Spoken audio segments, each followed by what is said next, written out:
بسم اللہ الرحمن الرحیم رب اشرح لی صدری ویسر لی امری واحلل عقدۃ من لسانی یفقہوا قولی۔ نصف رمضان میں آ گئے ہم اور داستان محمد صلی اللہ علیہ وآلہ وسلم جاری ہے، وہ بھی تقریباً نصف تک آ گئی ہے۔ ظاہر ہم نے بہت سارے واقعات، اہم ترین واقعات ہمیں سکپ کرنے پڑے ہیں کیونکہ دعوے میں اتنی گنجائش نہیں ہے۔ مثال کے طور پر واقعہ معراج کا ہم نے بالکل سکپ کیا ہے پورا، تو ظاہر ہے بہت سارے واقعات کیونکہ ہم وہی 28-29 دن ہی ہے نا۔ بہرحال کوئکلی ریکیپ اور آگے بڑھتے ہیں جیسے کہ میری آواز بڑھا سکیں۔ معاملہ یہ ہوا تھا کہ مدینے سے کچھ لوگ آئے۔ یہ رات مکے کی منا کی بہت اہم رات ہے، بظاہر ایک عام رات ہے، لیکن جب مکے میں حج کا موسم ہے اور اس رات جو عہد و پیما ہو رہے ہیں، یہ بہت اہم رات ہے۔ خلاصہ کیا ہے، مدینے سے کچھ لوگ آئے ہیں اور ان لوگوں نے سرکار دو عالم صلی اللہ علیہ وآلہ وسلم کو ایک پیشکش کی ہے کہ یا رسول اللہ، مکے کے حالات بہت خراب ہیں، آپ ہمارے شہر مدینہ آ جائیں۔ اس موقع پر سرکار دو عالم کے چچا ہیں حضرت عباس رضی اللہ تعالیٰ عنہ، کیا کہنے ان کے، انہوں نے ایک مختصر خطاب کیا ہے۔ تو اب آپ سوچئے کہ کچھ ایسا ہی عالم ہے، بظاہر ایک تاریک رات ہے، دلوں میں محبت کے دیے لیکن جل رہے ہیں، ایمان اپنے عروج پر ہے۔ ایک گروہ نے سرکار دو عالم کو مدینہ آنے کی پیشکش کی ہے، سرکار دو عالم ساتھ ہیں۔ حضرت عباس نے رسپونڈ کیا ہے۔ کل ہم نے ڈیٹیل میں نہیں کیا تھا کہ حضرت عباس نے کیا رسپونڈ کیا، آپ یہ سنیں اور اس کا لطف لیں، کیا کہنے، ذرا سوچیں کیا منظر ہوگا۔ تو یہ مختصر سا مجمع ہے تقریباً 75 لوگوں کا، جس سے مخاطب ہے حضرت عباس سرکار دو عالم کے چچا رضی اللہ تعالیٰ عنہ۔ فرمایا، مجمع سن رہا ہے، مجمع دیکھ رہا ہے، حضرت عباس گویا ہوئے، تم نے محمد صلی اللہ علیہ وآلہ وسلم کو جو دعوت دی ہے، اس کا حال معلوم ہوا ہے ہمیں۔ تمہیں کوئی غلط فہمی نہیں ہونی چاہیے کہ محمد صلی اللہ علیہ وآلہ وسلم کوئی بے گھر یا خدا نہ خواستہ بے در انسان کی حیثیت سے کسی ٹھکانے کے محتاج نہیں ہے، ہرگز ایسا نہیں ہے۔ محمد رسول اللہ اپنے گھرانے کے چشم و چراغ ہیں، محمد رسول اللہ اپنے قبیلے کی ہر دل عزیز شخصیت ہیں، محمد رسول اللہ پر ہم میں سے ہر شخص ان کے پسینے پر اپنا خون بہانے کے لیے تیار ہے۔ مجمع سن رہا ہے، حضرت عباس خطاب کر رہے ہیں، ہم 1-2 دن نہیں، ہم 1-2 سال نہیں، ہم 4-5 سال نہیں، ہم 13 برس سے استقلال کے ساتھ محمد رسول اللہ کا ساتھ نبھا رہے ہیں۔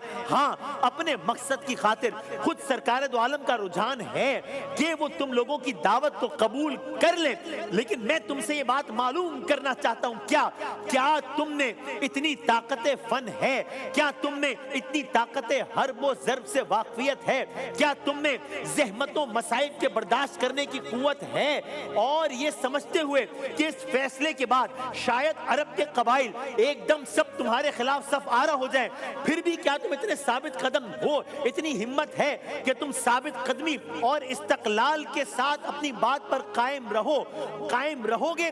ابھی بھی وقت ہے، آپس میں خوب مشورہ کر لو، سوچ لو۔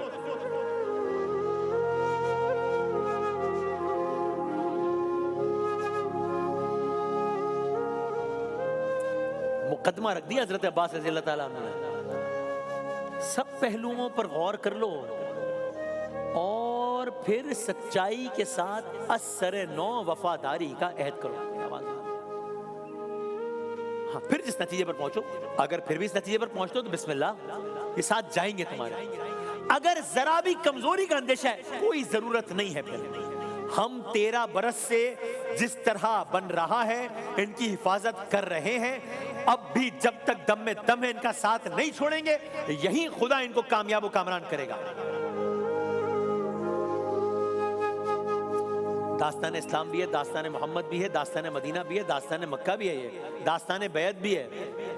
کیا حضرت عباس رضی اللہ تعالیٰ عنہ کی اس آفر کے بعد کوئی چینج آیا ان کے ایٹیٹیوڈ میں، ان کی اپروچ میں، ان کے رسپانس میں، مدینے والوں کے خیالات میں؟ عرض کرتے ہیں ہو سکتا ہے صلح مشورہ ہو سکتا ہے ری تھنک کیا ہو۔ ان شارٹ رزلٹ کیا تھا؟ ہاں کہ نہ؟ اپنے فیصلے پہ قائم رہے کہ نہیں رہے؟ بالکل قائم رہے۔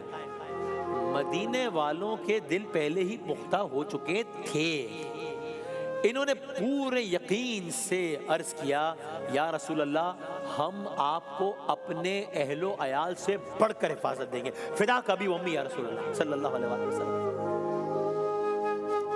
مدینے والوں نے سوچ لیا ہے، ہم نے سب سوچ لیا ہے اس کے لیے ہمیں کتنی ہی، اس مقصد کے لیے کتنی ہی قربانی کیوں نہ دینی پڑے، ہم یہ کام کریں گے۔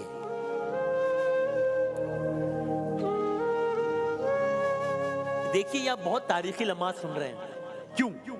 another first in داستان محمد، اس لیے کہ یہ وہ ہسٹوریکل مومنٹ ہے when for the first time ever کسی شہر نے اجتماعی طور پر رسول اللہ کی، یعنی ایک بڑی تعداد، ایک اچھی تعداد، ایک کنسیڈریبل تعداد کسی شہر کی رسول اللہ کی مکمل حمایت کی ہے، حفاظت کا عہد کیا ہے، اپنے شہر میں انوائٹ کیا ہے۔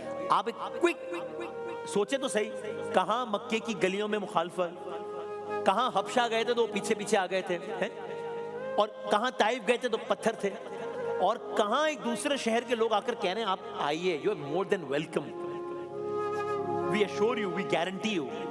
تو یہ پہلی بار ہے جب کسی شہر نے اجتماعی طور پر رسول اللہ، مدینہ ایسی تھوڑی مدینہ بن گیا ہے، اس بیعت کو، اس انسیڈنٹ کو جو کہ مسجد بیعت اور اس کے اطراف میں پیش آیا، کل ہم نے آپ کو اس کی تصویر بھی دکھائی تھی مینا کے پاس جو ہے، اس کو تاریخ میں بیعت عقبہ ثانیہ کہا جاتا ہے، اول ثانی، دوسری بیعت عقبہ پہ۔ پہلی کا بھی واقعہ سن لیا آپ نے، دوسری کا بھی سن لیا۔ تو ناظرین کرام، یہ جو بھی آپ نے سنا ہے نا، آپ نے ہجرت کی داستان سنی ہے مدینہ سے، یہ وہ فیصلہ تھا جس نے ہجرت مدینہ کی راہ ہموار کی ہے۔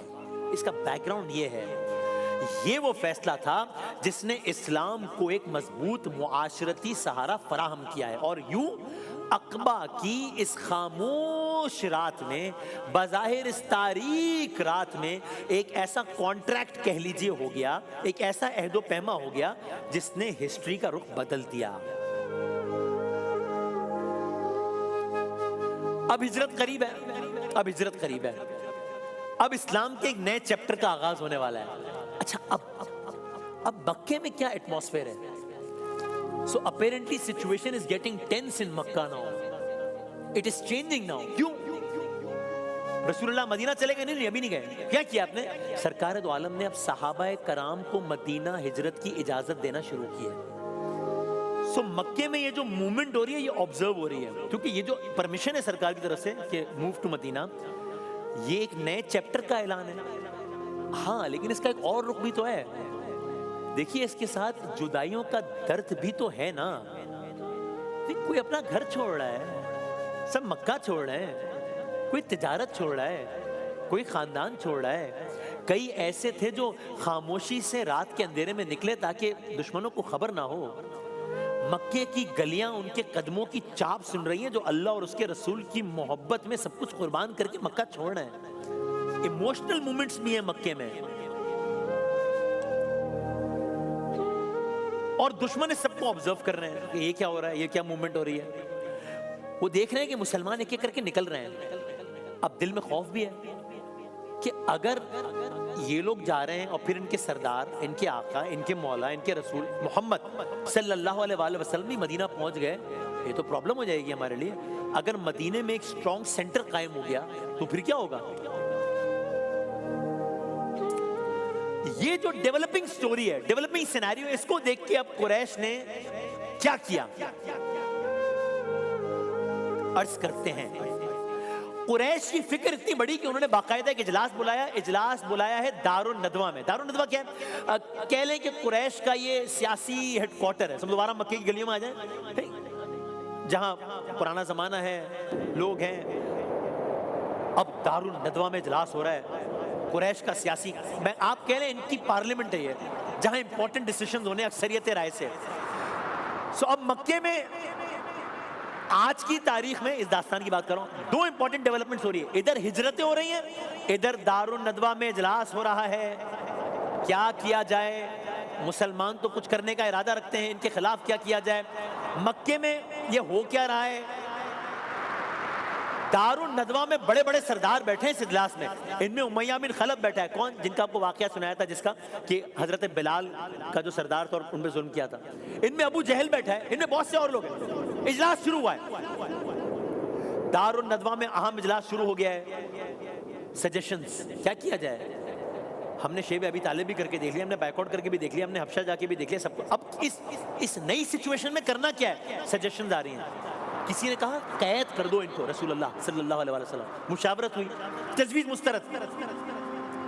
کسی نے کہا اس کا تو فائدہ ہو سکتا ہے, اس کا فائدہ نہ ہو جائے بھائی, کیا پتا ان کے قریبی لوگ کس طرح چھڑا کے لے جائیں. اگلی تجویز, انہیں جلا وطن کر دیا جائے, انہیں مکے سے نکال دیا جائے. پھر مشاورت, نہیں, تجویز مسترد. اس طرح تو باہر جا کے اور مضبوط ہو جائیں گے, ہمارے چنگل سے نکل جائیں گے. اگلی تجویز اتفاق, اگریڈ. ایسا کیا ہے اس تجویز میں؟ یہ تجویز دیکھو, اس کا ماسٹر مائنڈ کون ہے؟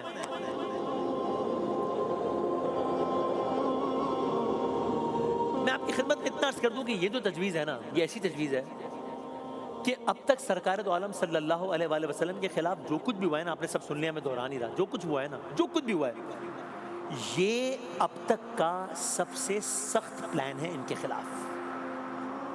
یہ سب سے سخت پلان ہے. یہ تجویز کیا ہے؟ یہ تجویز کس نے دیا ہے؟ عرض کرتے ہیں, یہ تجویز ابو جہل نے دی ہے. یہ تجویز کیا دی ہے؟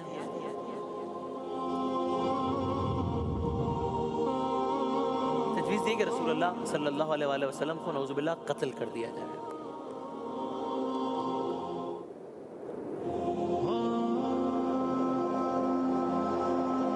اب یہ جان کے در پہ ہو گئے ہیں. اب مکے کی گلیوں میں سردار مکہ وجہ تخلیق کائنات کے قتل کے منصوبے بن رہے ہیں, نعوذ باللہ. اور اس بدبخت نے صرف تجویز نہیں دی ہے, اس نے اسٹریٹجی بھی دی ہے. وہ کیا؟ عرض کرتے ہیں, اس نے کہا ایسے نہیں کہ ایک بندہ جائے اور ایک کام کر کے آ جائے, نو, بیکاز ہی نوز اس کا ریاکشن آئے گا. پھر ابو جہل نے اور سخت اور بڑی خطرناک اوپینین دی ہے. کیا؟ ہر بڑے قبیلے سے ایک ایک انڈیویجول کو سلیکٹ کیا جائے, ایک ایک نوجوان کو منتخب, پھر سب مل کے نعوذ باللہ حملہ کریں, تاکہ بنی ہاشم خون کا بدلہ کسی ایک قبیلے سے نہ لے سکیں. یہ تجویز سب کو پسند آ گئی ہے اور سنگین سازش طے پا گئی ہے. قتل کی سازش, شہید کرنے. جو بات کوہ صفا میں دعوت دین دینے پر تباً لقا سے شروع ہوئی تھی کہ نعوذ باللہ یہ ہو جائے آپ کے ساتھ, آج قتل کی سازش تک آ گئی ہے. What's next? کلرز کریں گے انشاءاللہ.